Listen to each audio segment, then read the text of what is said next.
Haven't seen you at prayers lately. What's wrong? Finally figured out Kai's blessing doesn't shine on two-faced harlots?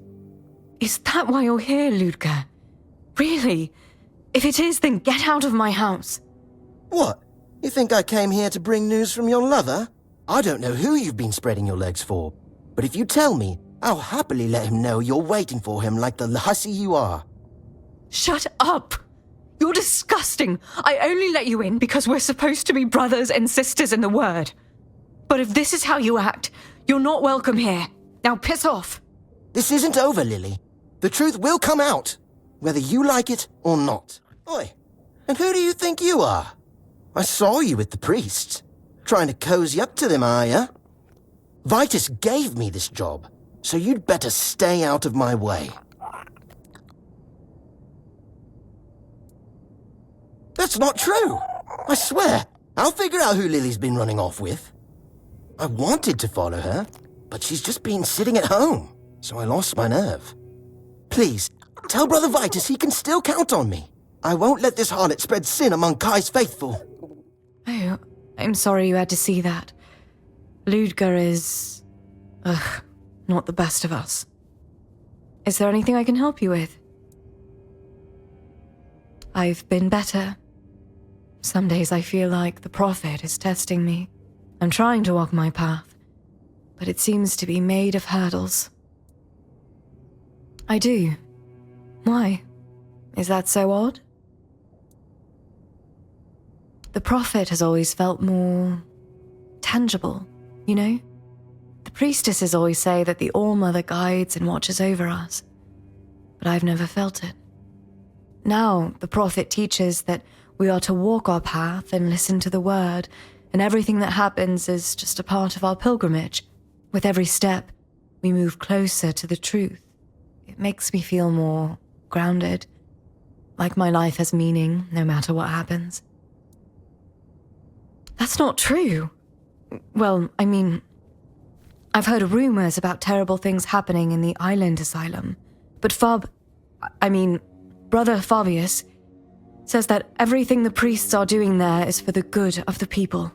They are trying to cure the Red Death, and I've seen what that can do. I'm not happy that people are suffering, but maybe, thanks to their sacrifice, one day we won't have to live in fear anymore. I don't know.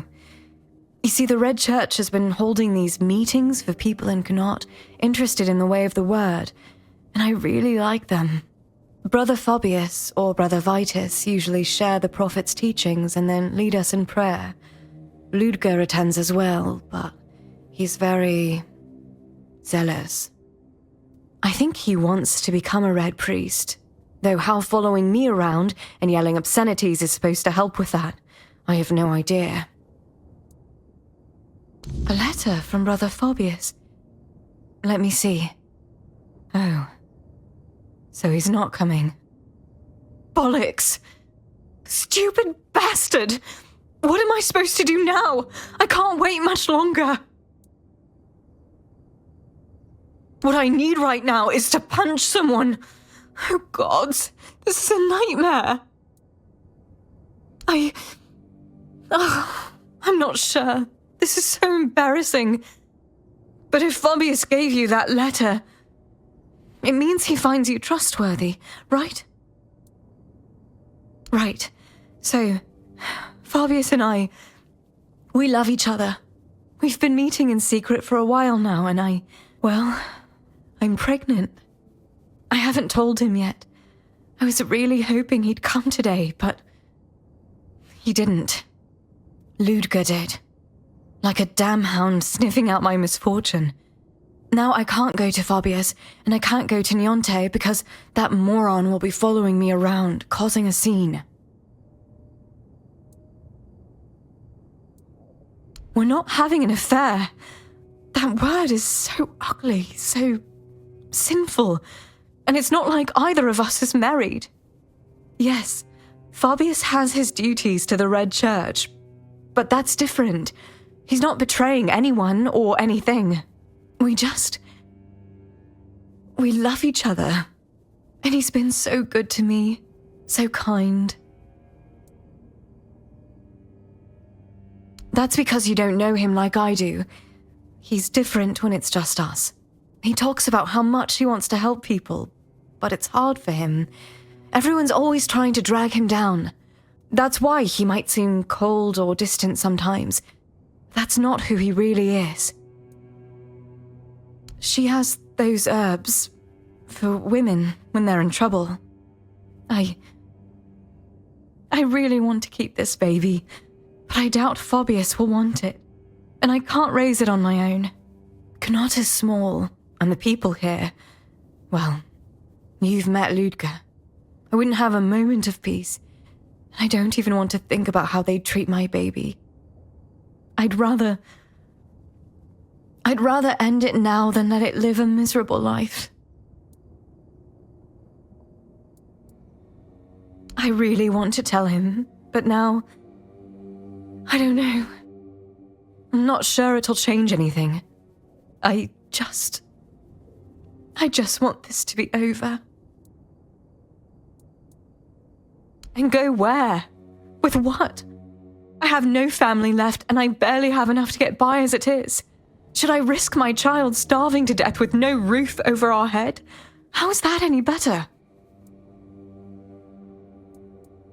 I'd like there to be, I think. But I don't even know where to start. Who would take in a mother and her child? People aren't that kind. I've heard the Temple of the All-Mother used to help with things like this before it changed.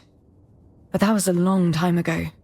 Still, if you do find something, another option, I'd be grateful to know.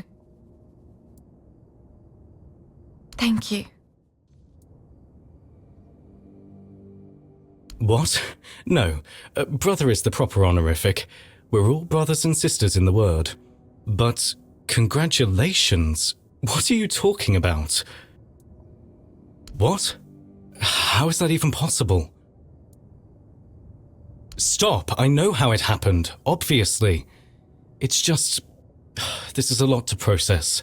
I wasn't expecting to hear this today. I honestly don't know what I'm supposed to do about it.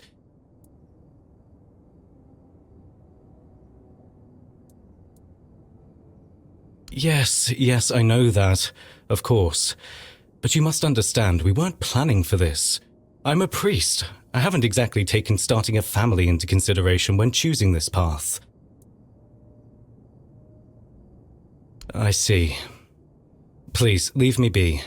I need some time to think this through on my own. In the meantime, do what you can to help her. I'd be grateful. In the end, it's her decision, after all. If it's quality you seek, you've come to the right place. She is.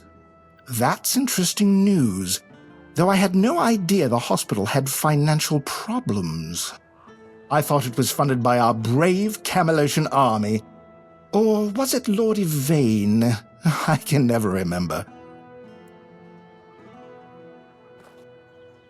Who in turn dumped the entire responsibility onto her poor apprentice. That sounds like a complete disaster of mismanagement. Still, with a bit of restructuring, it might not be entirely hopeless. That said, a hospital doesn't exactly strike me as a lucrative venture, and I'm not in business for charity. When I invest, I expect a return, and here, I just don't see it.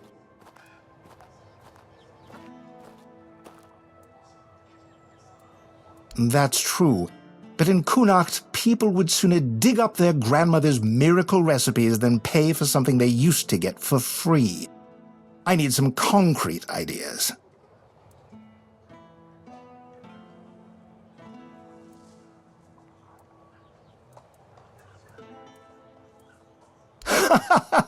Don't let Leggett Denholm hear you say that. Well, at least not until we've made it happen. With how people feel about Camelot, a move like that could make the Merchants' Union popular enough to topple Lord Yvain. Not that we'd actually want to do that, of course. I can see you've put some thought into this. I can't stand when people pitch me a business opportunity and expect me to figure everything out for them. Not just me, I hope. We'll need backing from the rest of the Merchants' Union. Start with Bonksy and Osmond. Get them to join in. And talk to Irwin, since we'll need an alchemist.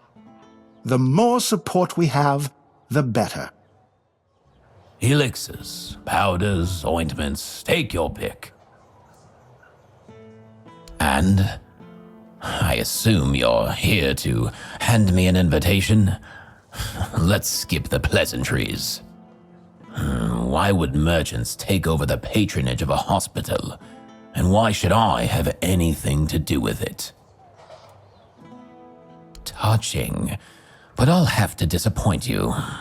I couldn't care less. The people of Connacht have always had a knack for entrusting their lives to magical scarecrows, like that men here looming over us. As you can see, wisdom isn't their strong suit. If you don't have a better argument, we might as well end this conversation now.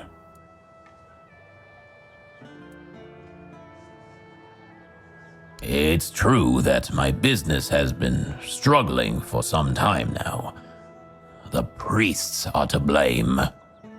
Ever since they started strutting around Connacht, people have been hesitant to use the services of alchemists, afraid of how the Red Church might react. Fine. You've got my attention, but you'll have to put in some effort. Not yet, but who knows what those rats will come up with next. They've already shown they're clever. Quarantining an entire district? Sure, why not? Carting people off to the island asylum? Absolutely. They're turning the Red Death into some incomprehensible nightmare, using methods far removed from anything scientific or rational. I wouldn't be surprised if they start meddling with my business soon enough. I've been having a serious problem with my supplies lately. The Red Church is hoarding every remotely valuable alchemical ingredient for themselves. Here's a list of items I particularly need. Come back when you have everything. Then I'll join this union, whatever that turns out to be. Now off with you. You've got plenty of work ahead. Hello again. What do you need today? Ha!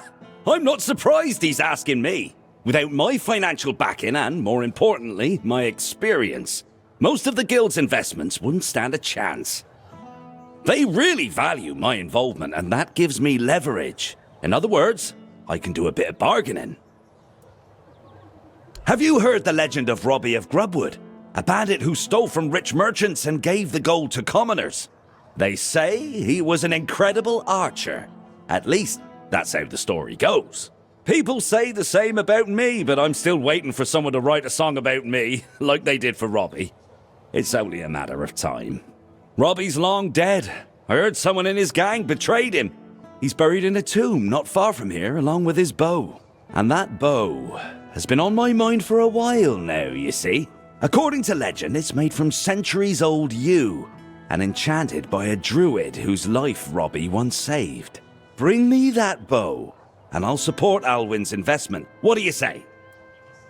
That's what I like to hear. I always say sticking close to older, more experienced folks is worth it. There's so much you can learn from them. Am I right? Of course I am! Good to see you. I don't know. I got an offer to supply ingredients for healing potions, but honestly, that doesn't sound very exciting. My adventures are more about leaping over chasms and escaping collapsing ruins than gathering wildflowers. Maybe so, but it's still not worth spending as much time on it as Alwyn wants.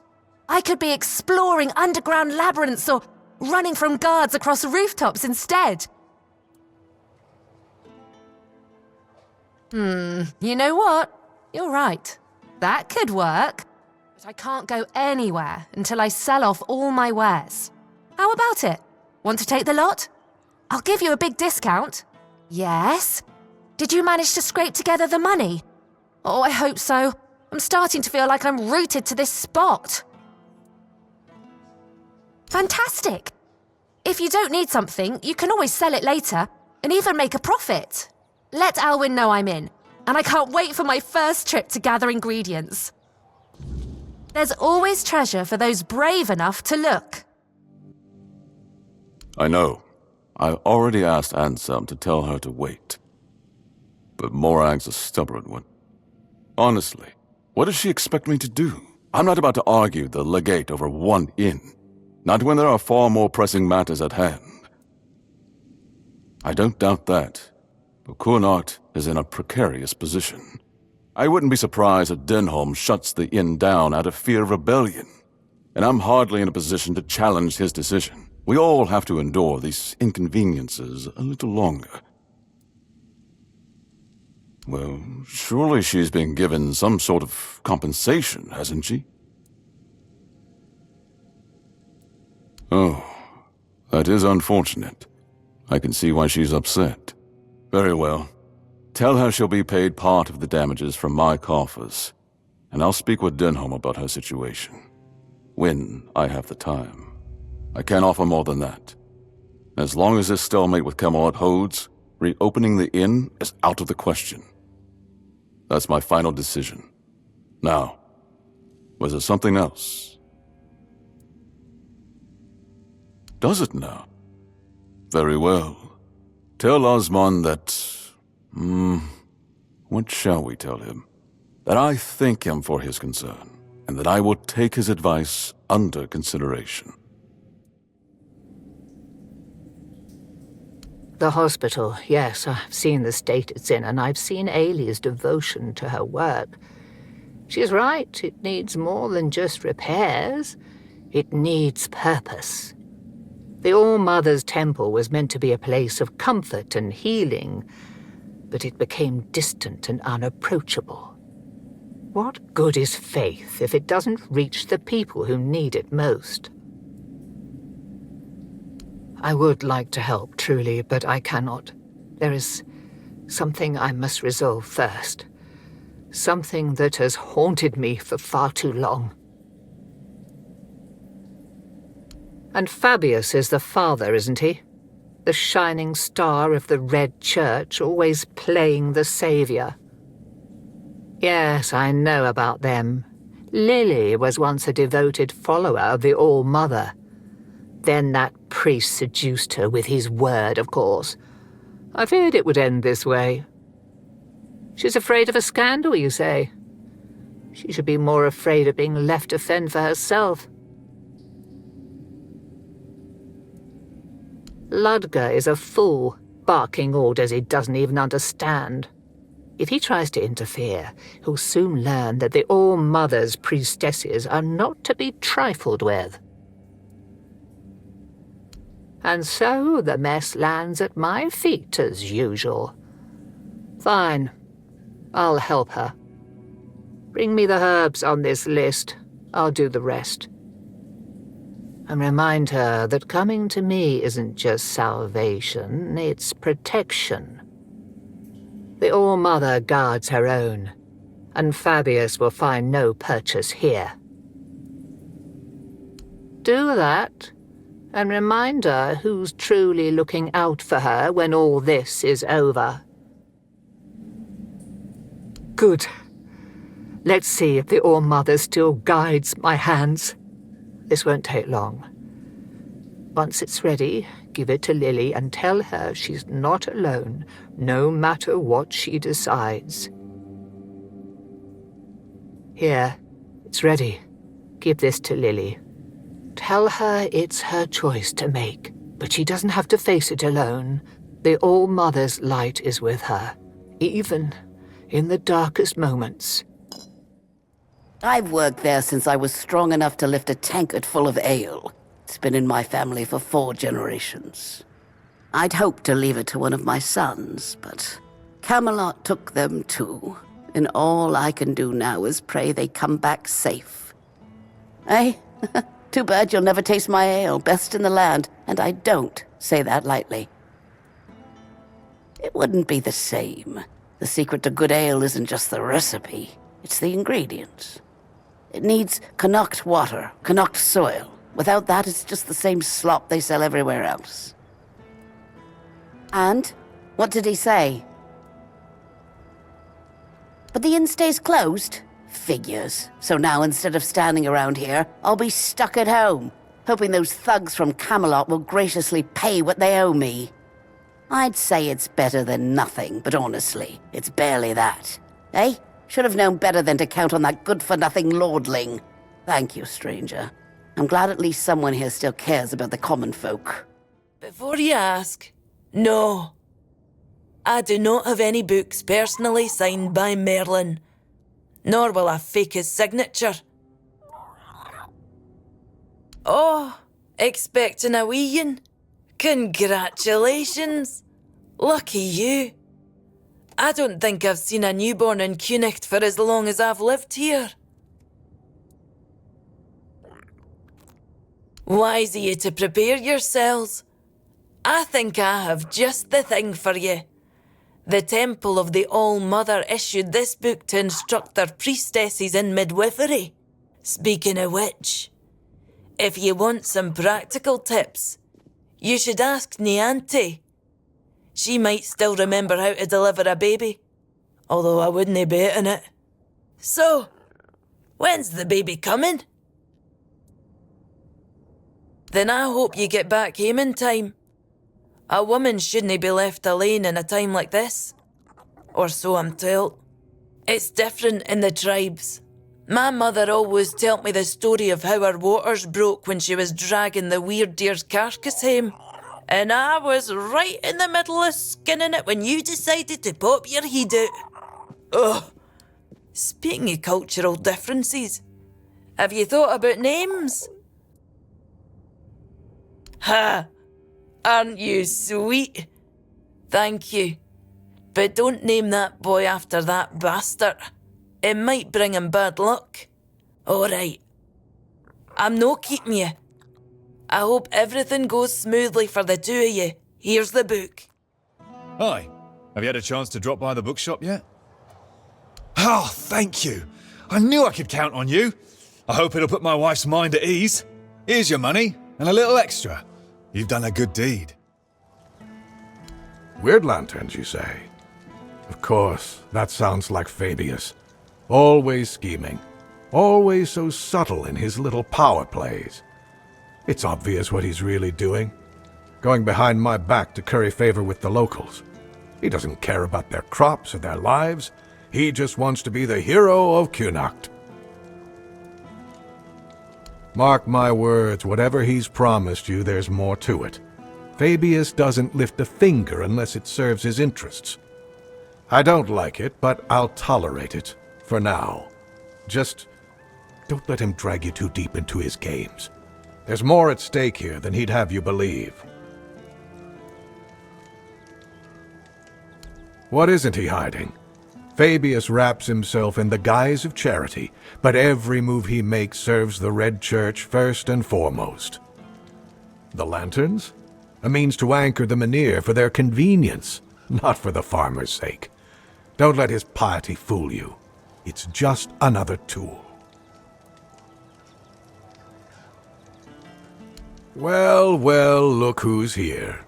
If it isn't our self-appointed detective. My men have explained why they left their post outside Ferket's house. I'll admit I was furious at first, but the lieutenant swore it was the right decision. Since I trust my men, I'm now expecting a report from you.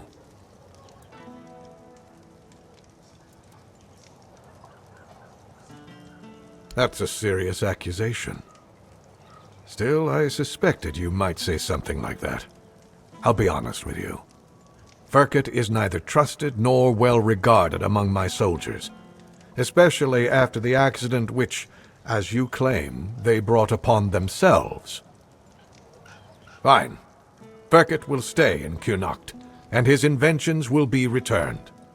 However, make sure that he takes proper care of them so they no longer pose a threat to anyone. Here, this is for your excellently conducted investigation. Tell Ferkett of my decision. Let him make the necessary preparations. If only it were just one. Sorry. You're talking about the poor man in hospital, right? He's a scout. We've been preparing to evacuate the residence, and I sent him out a while back to make sure the route to Camelot was safe and clear. Looks like he tried to take a shortcut through the waterworks. That's where they found him, babbling and talking nonsense. The weirdness must have caught him. Pray to the All-Mother. Although, truth be told, although I've seen plenty fall victim to the weirdness, I've yet to see any divine intervention from our goddess. But you could help me. You look like someone who's seen a fair bit of Avalon and isn't afraid to travel alone.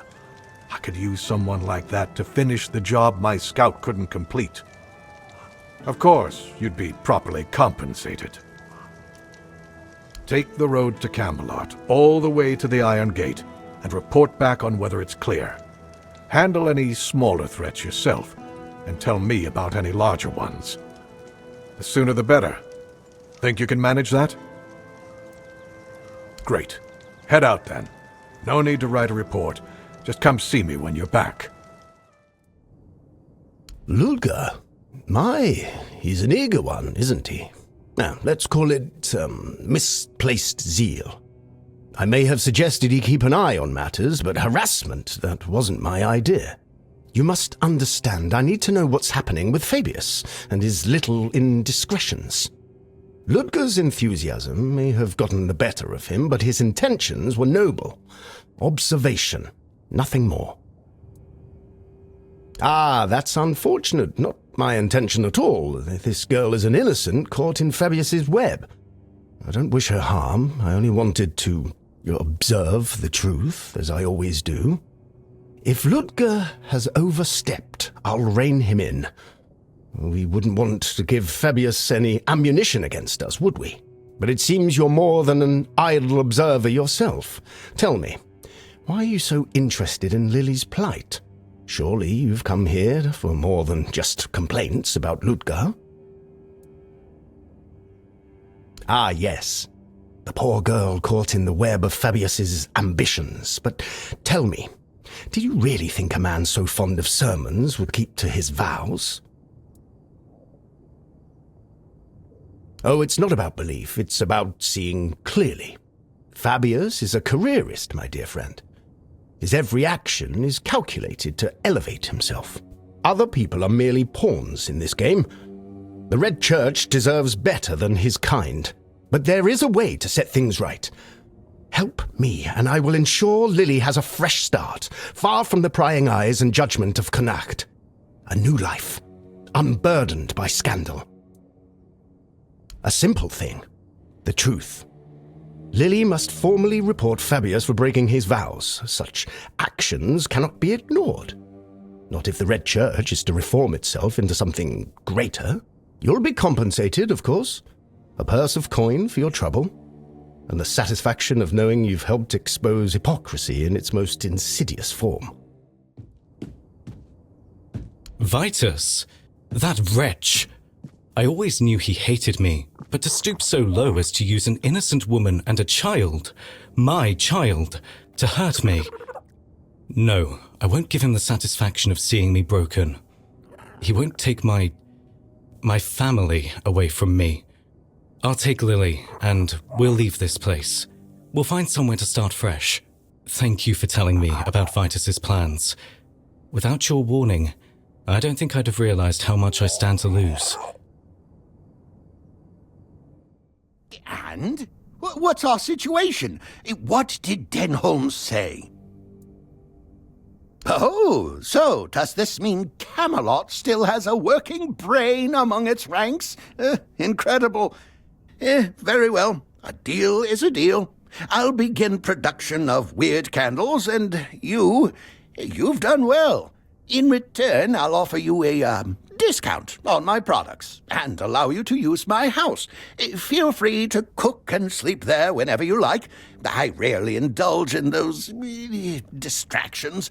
But remember, never, ever interrupt my work. Really? Well, if this can put Beor back on his feet...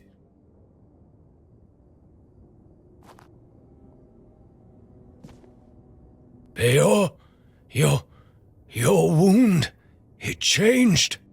What? What happened? I don't remember much. There was a cave.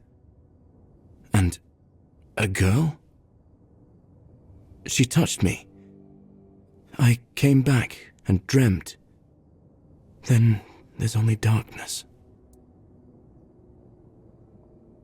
That's right. And what did I always tell you about chasing after women, huh? She stole your heart, literally. You're lucky this one showed up. Otherwise, I never would have guessed you fell in love with a weird beast. Better take this to your grave if you don't want to become a laughingstock. You're so smart, and yet so stupid, eh? Well, get up now, whelp. Enough lazing about. You can take it easy today, but tomorrow you're back in the forge first thing in the morning. You've got a lot to catch up on. I'm sorry. And you, thank you. I'd thank the All-Mother for sending you at the last minute, but I don't want to owe her a thing. So, I'm thanking you. Finally, we can get back to work. I missed it. If you ever need a smith, you can come to me. All right, back to work. Oh, hello. Do you need something?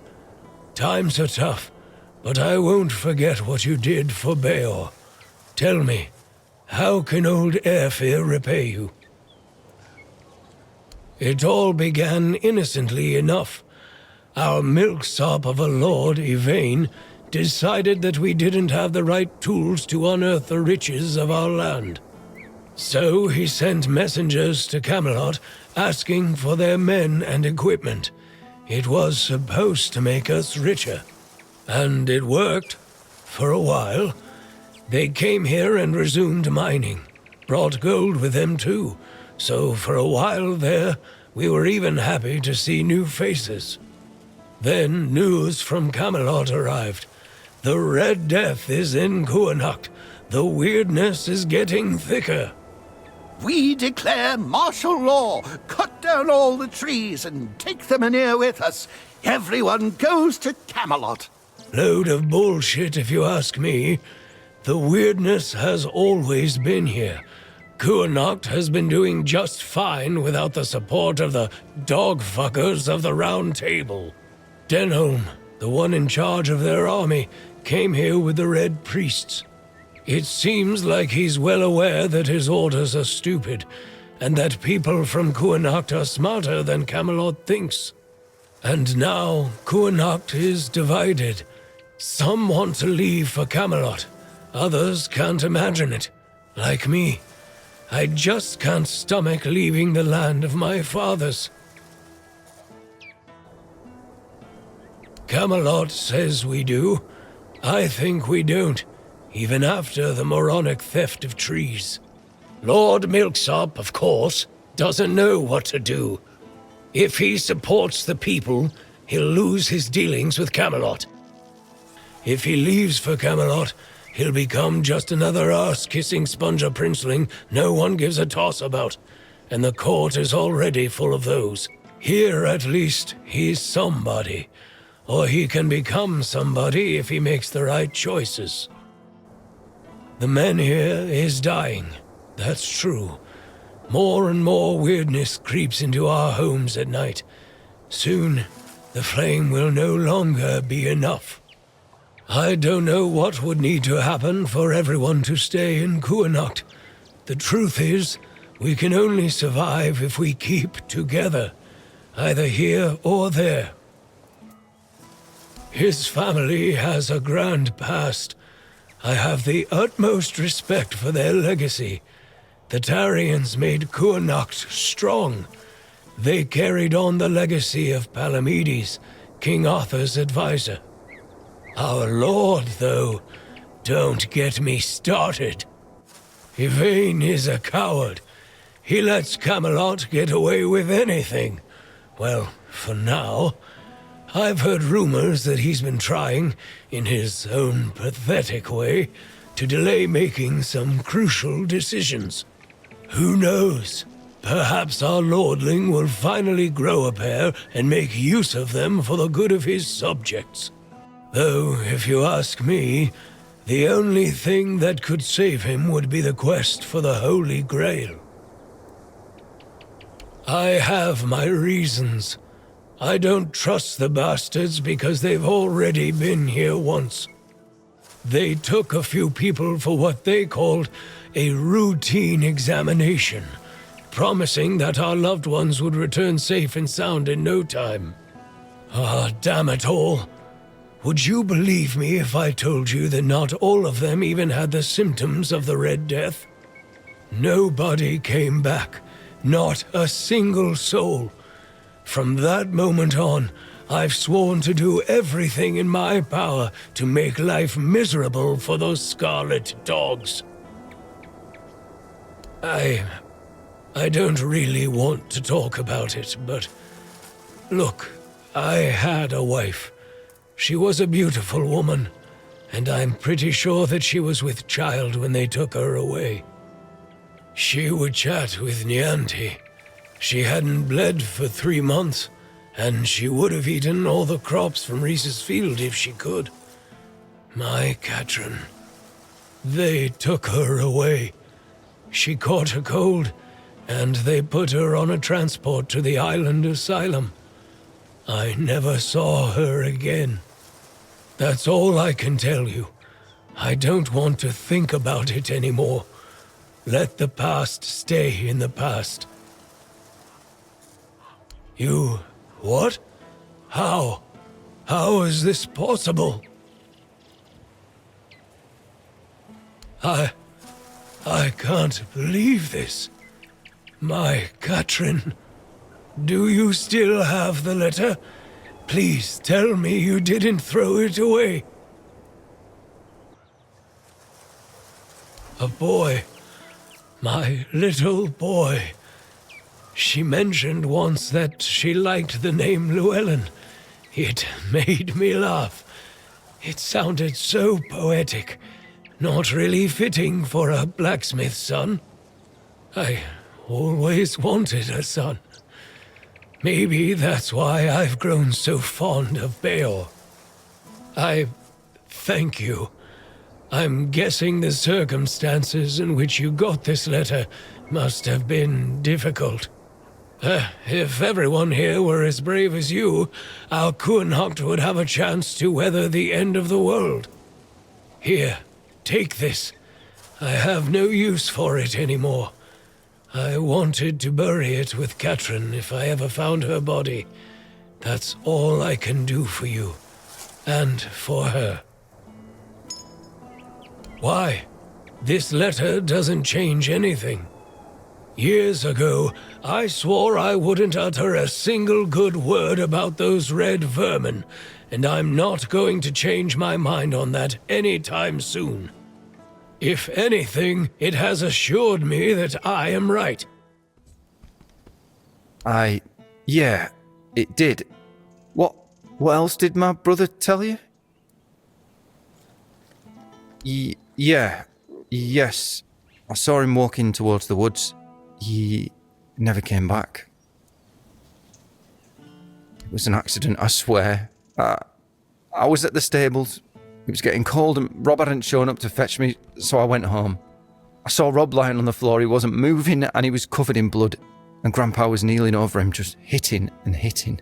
I begged him to stop, but he wouldn't listen. So I grabbed the iron pot and then he just crumpled. Afterwards, he was so still, I didn't know what else to do. So I dragged him to the well.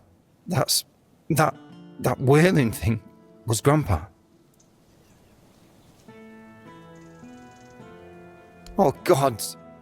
May the All-Mother have mercy on me. What have I done? I never meant for this to happen. I just wanted him to leave my brother alone. Are you going to tell Rob? You're right. I will. I'll tell him everything. I just hope he won't hate me. What? Where the hell did you get that? A weird beast. So what does that mean? Grandpa got drunk, fell into the well, and got turned into a monster? Ha! That would have been rich. But strange. Gil swore that he saw him walking into the woods. Why? What does he have to do with this? Alright, if you say so, I'll talk to him. Anyway, thanks for this. And for clearing out the well, I guess. We don't have much, but I hope this will be enough for your trouble.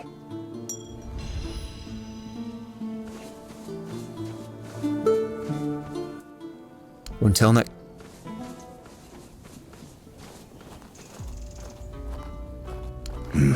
I know. He loves this place, and he loves his horses. I'd rather just forget all about it. Gil's memories of this farm are different from my own, and I only have myself to blame. Mind you, I don't regret any of it, but he sure doesn't make things easier with him.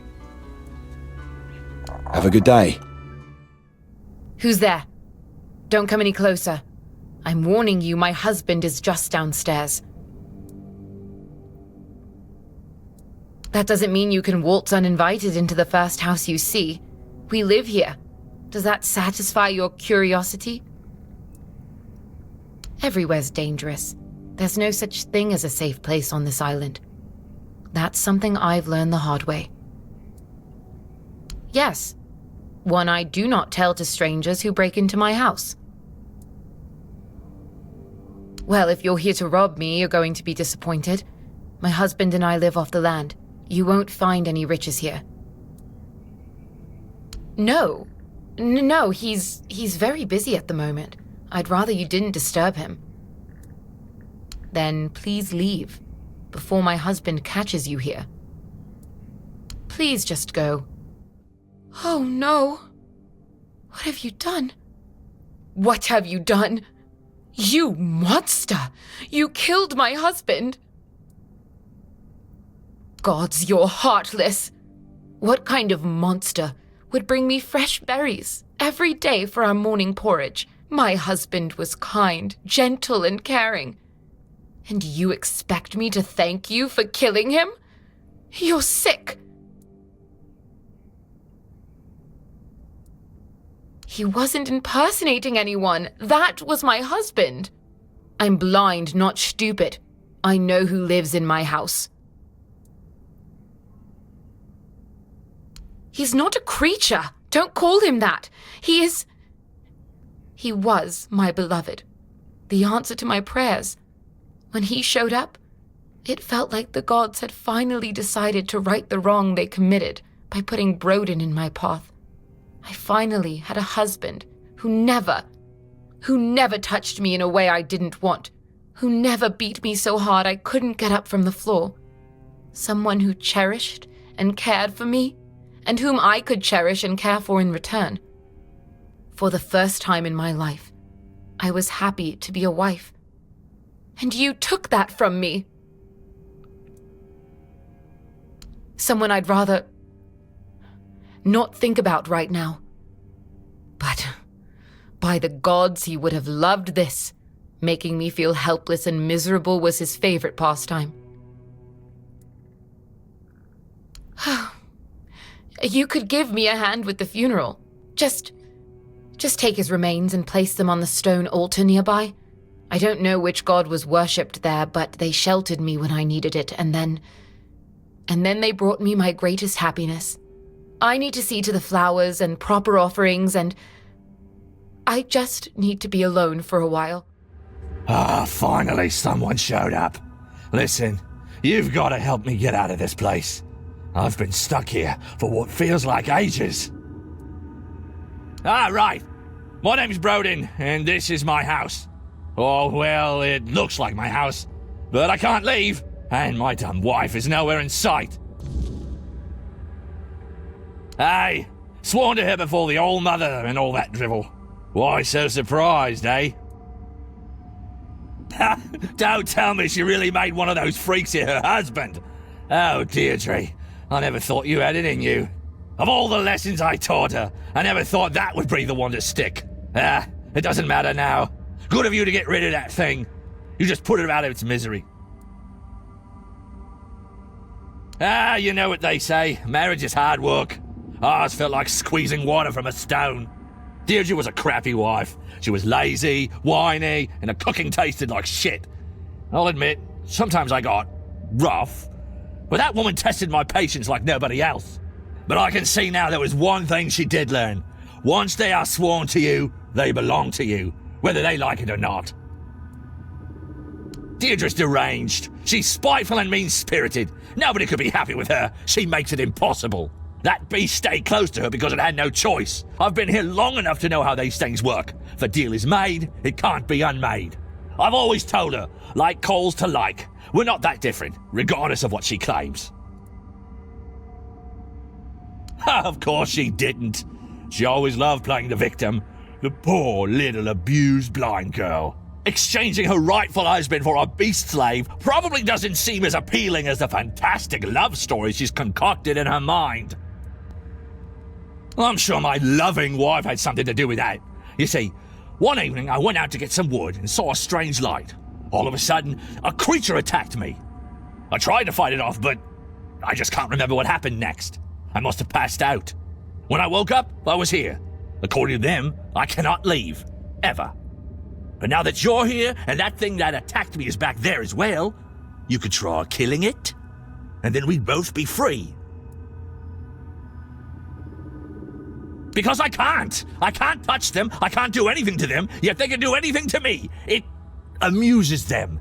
They like to torment me. They tease me with promises of freedom, only to yank it away at the last moment. Please, you've got to help me. What about her? She's still my lawfully wedded wife. I vowed before the gods to take care of her, and I will, just as I always have. So, what?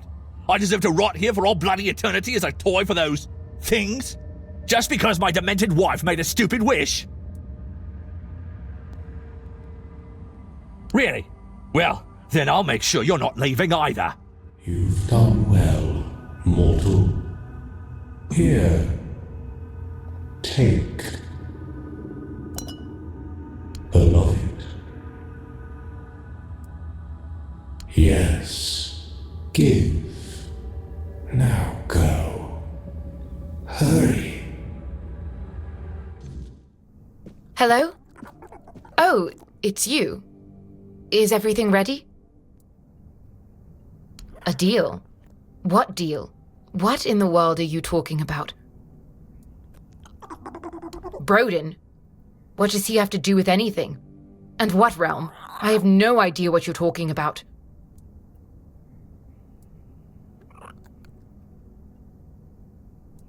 No, I knew he was different, obviously. It was never a problem for me. But I didn't know exactly what he was. He rarely talked, really, just bits and pieces here and there. I thought speaking gave him difficulty, so I just accepted it. I even liked the silence. It was better than yelling. Oh, this feels just like... It feels like my beloved. So he's alive? You didn't kill him? Please, tell me everything. Broden, what does he have to do with anything? Are you suggesting that I somehow sent him there? That's absurd. If I knew I could get rid of him that easily, I would have done so before he literally beat me blind. Anything. Everything. At first, I prayed to the gods to tell me how to be a better wife, to explain to me what I was doing wrong so he would stop beating me. Then I prayed for someone to save me, to take me away from here. And then there were nights when I prayed for a swift death, The last time before Broden disappeared, Gods, I remember now. I asked them to take him away from me forever and give me a better husband.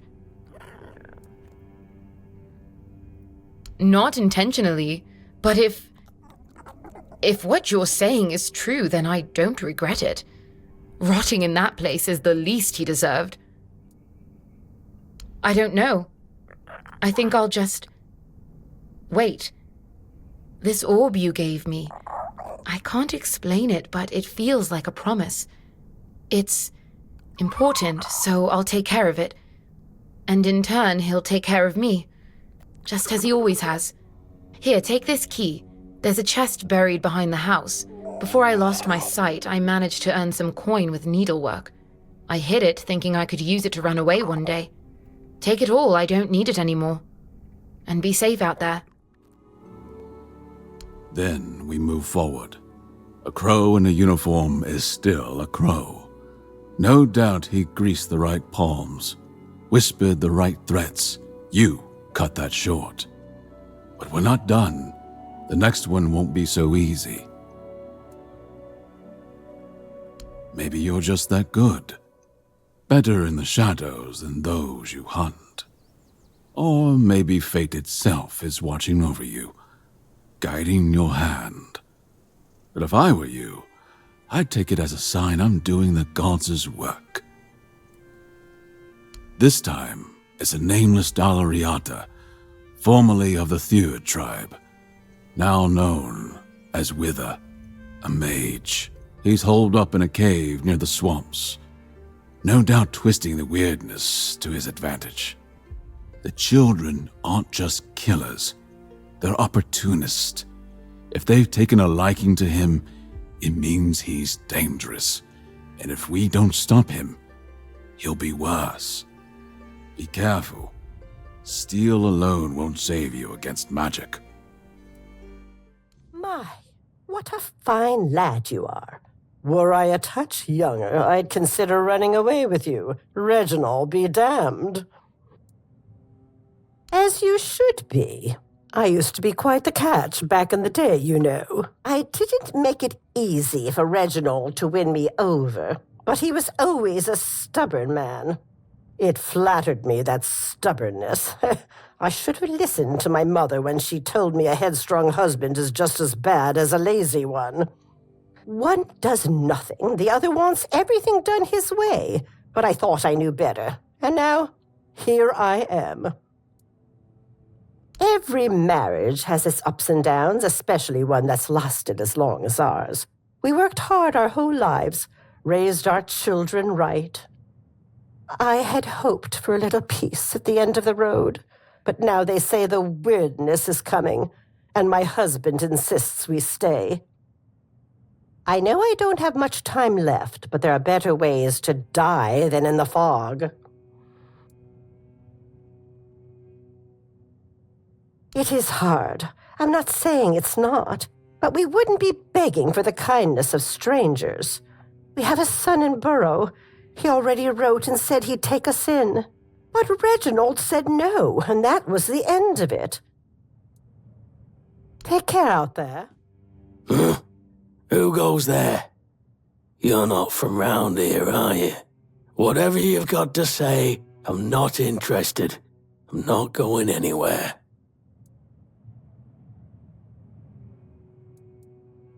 Love? Nah, it's a shithole. All my life I've watched it turn into a dump, and it only got worse without lordling at the helm. But I gave everything I had to this land. We've had good years, sure, but we've also had years when we went hungry for days so our kids wouldn't starve. The weirdness, just another storm to weather. Everything'll turn out fine in the long run.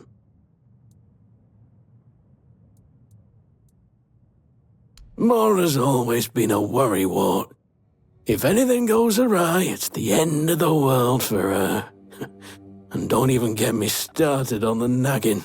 Everything'll be fine. It always is, in the end. Besides, we won't be alone. Reese and Ida are staying, and they know how to work around the weirdness better than anyone. And you've been through many droughts in your life. If you had, you'd know there's nothing simple about them. You just stand there and watch your crops die, praying for rain that never comes, wondering if your children are strong enough to survive this one. And the fat years aren't much better. You grow tall crops, and then you gotta strain your ears for straw children skulking around at harvest, until the weirdness can make working the land any worse than it already is. And do what? Fart into a bench and mooch off my children? I'd rather die than become the kind of father who turns into a burden. As long as I can lift a hoe, I'll work the fields. And if I can't do that anymore, then what good am I? No, I won't become a useless old man. I'd rather keel over here and now. Good, because I won't. And make sure it stays that way. Huh. It's no use. Truth is, that's a fear we both share. No one has it easy these days. I'd rather our children remember us as we were, not as doddering old fools who showed up and disrupted their lives. If that means dying in the weirdness, then so be it. Thank you for listening. Not many young folk bother talking to old geezers like us. Give me your map. I'll mark where we buried a few things from Reginald's past.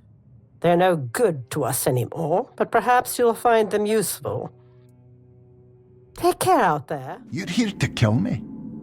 That much is clear. But tell me, before you lift your blade, before you cast your spell, have you ever wondered why?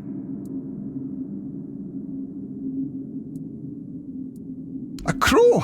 Is that all I am to you? No name, no past, just another tally on your list? Tell me, what do you really know about the children of Morrigan? Beyond the stories your leader feeds you? Or does it not matter, as long as you have a target? I know of him, more than he would ever admit. You think you're hunting the children of Morrigan, that he's guiding you toward justice? No, Vidar is more entangled with the children than you can possibly imagine. Tell me, have you ever wondered how he knows so much? Have you ever wondered why there's always another name, another place, another crow for you to cut down? Do you really believe he's only ever been the hunter? I don't need to lie. The truth is far more entertaining. Vidar tells you what you need to hear. He points you at targets, feeds you his war. But has he ever told you what started it? Or is it that story he keeps just out of reach? Maybe he fed you lies, just like the ones he hates so much. Maybe when this is over, you should ask him, if you live long enough to care. Are you a friend or a foe? Have you come to take my place? In the sacred mission, taking over the feeding and guarding the abyss so it never spits out its insides. I've always known that one day my successor would appear. We always have. I will be the master, and you will be my apprentice. You will take over the sacred mission. Look down. Can you see anything? No? That's exactly as it should be. I guard the abyss. The abyss requires feeding. I hunt down lives I sacrifice to the abyss. This way, the abyss is calm and Avalon is secure. If not for this sacred mission, Avalon would face unspeakable suffering. It would be the end of our world. This is my sacred mission, and it can be yours if you so choose. A life is a life. Sacrificing one person is a small price to pay to prevent the catastrophic terror that would follow if the gates of the Abyss were to open. The Abyss is a gate that separates us from all that's evil, all that's at the very root of our suffering. It's chaos and darkness. The Abyss must remain closed. We must ensure that the gates never open. The sacrifice is essential to keep the Abyss contained. Then you will become more fodder for the feeding. We will fight, I will defeat you, and your body will become the feed for those seeking to enter this world. My mission is to ensure that the Abyss never opens its gates. Oh, would you really risk the fall of Avalon, knowing its fate rests in your hands? It's not about fate. It's about necessity. I respect your wisdom, my apprentice. The question remains, will you take on the sacred mission as the apprentice, or as the feed?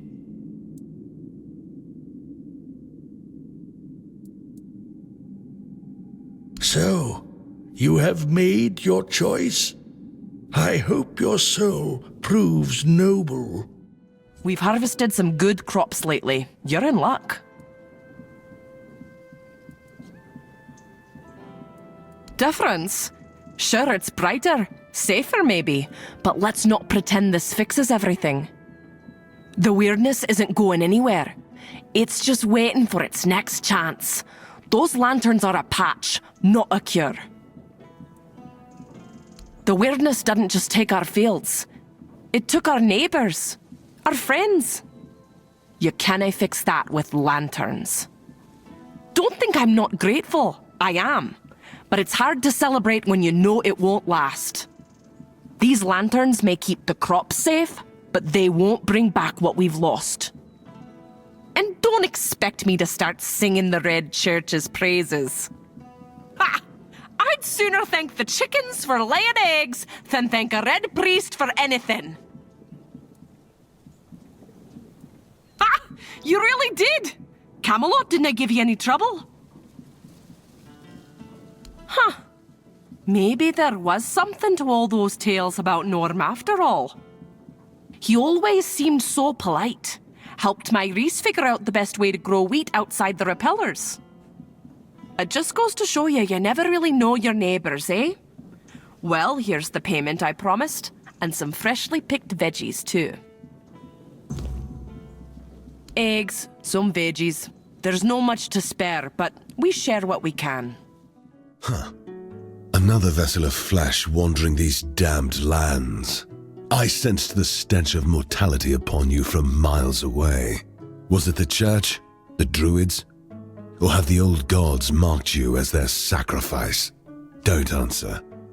All paths lead to eternal darkness. The wheel of suffering turns without purpose.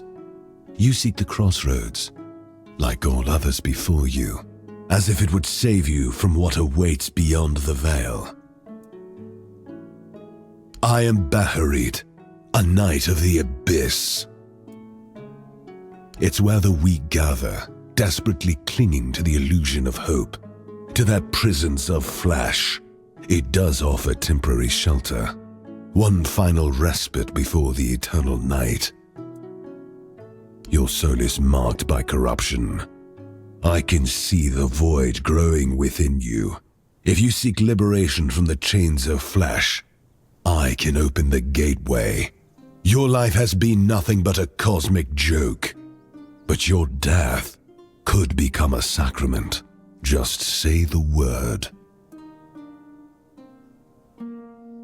Then my vigil ends at last. Excellent. Let blood be the key that opens the gate to oblivion. No. No. Who are you? What are you doing here? Oh, gods. Please don't tell me they sent you after me. Is that what they're saying? Gods, this is a nightmare. I'd never desert. I swear, the lads are my family. I've got nothing else. I can't believe I'm going to die here. With everyone thinking I'm a traitor. And a thief, too. Of course I am. But it's impossible. I've searched every inch of this place. And there's no way out. Things still fall in from time to time. But that opening only works one way. So, I'm sorry, my friend. But we are well and truly stuck here. At least there's food. But if they move the supplies, we're done for. I don't envy you your hope. I know what it's like to lose it. But, go ahead. I remember what it felt like to have something to do. Another guest? My, how word must have spread. I didn't think there were still fools eager to walk in the shadow of my throne. I am Gaelric Tarion, rightful lord of Connacht, blood of Palamedes, born to rule, my legacy squandered by lesser men. And yet, here I sit, not in a hall of marble, but in this realm of broken things. Because I made a mistake, a single, miscalculated mistake. I toyed with the wrong woman. I thought she was just another pawn in my game, a trinket to be used and discarded. But she was no trinket. She was a Bandrui, a woman of power, of the old ways, and she cursed me for my arrogance. And all I wanted was to live longer. This is a prison, woven from the fabric of the weirdness itself. Only those with true mastery over the old ways, druids, Bandrui, could tear a hole in reality and trap something within it. A realm that both is and is not. A perfect, unbreakable cage. For me, it is damnation. A place where time does not move, where the world unfolds just beyond my reach. A theater where I may watch but never step upon the stage. And worst of it all, it is boring. No conquests, no feasts, no pleasure, no purpose. Just an eternity of watching lesser men fumble through history.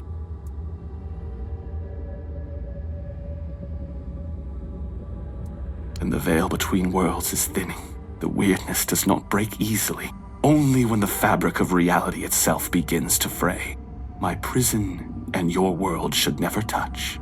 And yet, here you stand. It seems the world outside is shifting, twisting in ways it was never meant to. And when that happens, things bleed together. A tear like this should not exist. And yet somehow, you've slipped through. Whether that's for good or ill, I suppose we'll find out soon enough. Yes, and then some, as you can see. Eternal life. Sounds like a gift, doesn't it? But no, I was not given life. Only existence. Trapped in this mockery of a world, able to watch, to see, but never to touch. I have seen my house crumble. I have seen weak men take what was once mine, and I have seen it all from behind a veil I can never tear.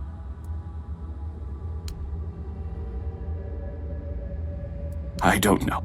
I cannot be killed. Not by blade, not by fire, not by time itself. I've tried everything. More times than I care to count. So unless you hold power equal to the one who cursed me, I wouldn't bother reaching for your weapon.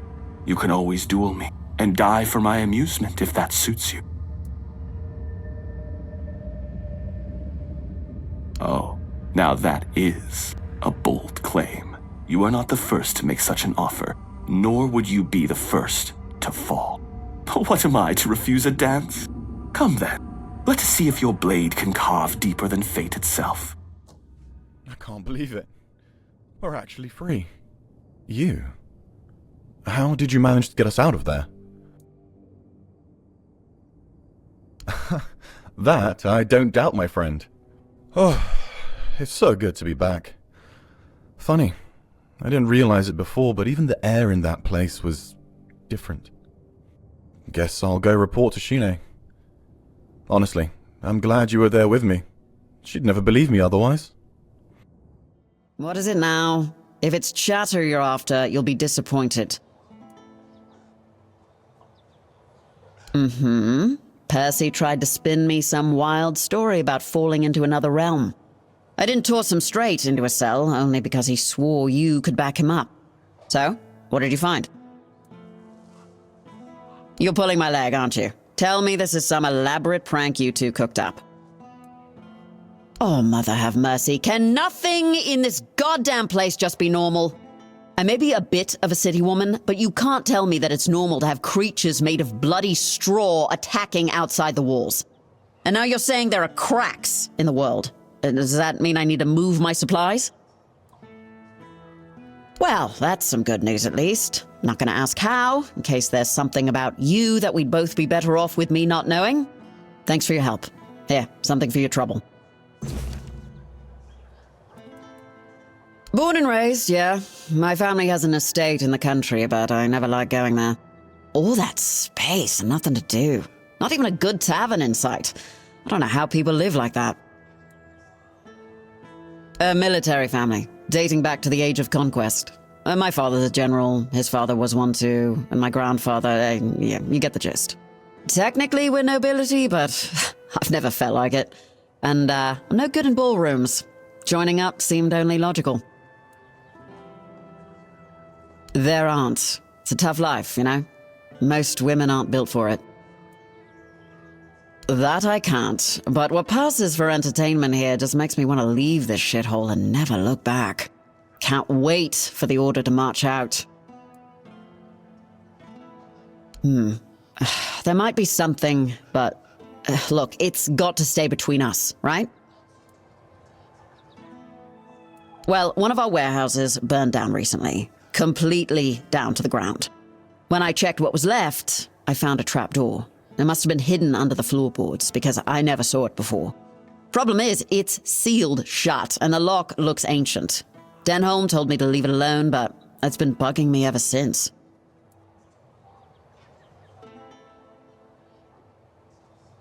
No, because I don't know how. I'm an officer in Camelot's army, not a bloody thief. Despite what the locals think of us, we don't go around stealing everyone's stuff. Yeah, I am. Really bloody curious. Can you blame me? There's not much here in the way of distractions. And who knows, you might find something useful down there. Even if it's just more space I can use for storing supplies. Great. Let me know what you find. Even if it's just a pile of rotten grain, I just want to know and be done with it. Oh, and one more thing. There's someone in Connacht who could help you get through that lock.